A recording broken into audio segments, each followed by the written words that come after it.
coached against him in 2010. I think it was the season finale. He had 3 picks in that game, completed less than 50% of his passes. What do you remember about coaching against him? Well, I know that Kyle Orton is a highly efficient quarterback. He's started about 70 games, I believe, in the NFL. He has a great presence and sees the field well. He's always distributed the ball equally to the open guy.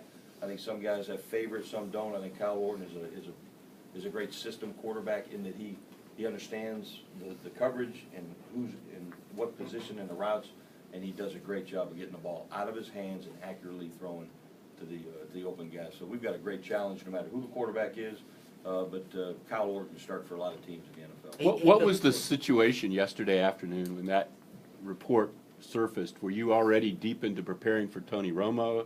Did you have to sort of reassess what you were doing in any way? Do you just look at their offense as the same offense? Well, the one thing that with all the injuries that we faced this year against opponents, you always prepare for their starters to start and be at their best. And from there, you work down. For instance, this week we'll say, okay, well, let's also put a lot of emphasis on Orton as the backup because we know it's a proposition where we have no control of. We have to be prepared for both. So I don't think the offense changes too much with one or the other. I think we're prepared for both of them, and we're prepared to get the Dallas Cowboys' absolute best, and no matter who's the quarterback. Billy, they're trying to create the illusion that Tony Romo could play.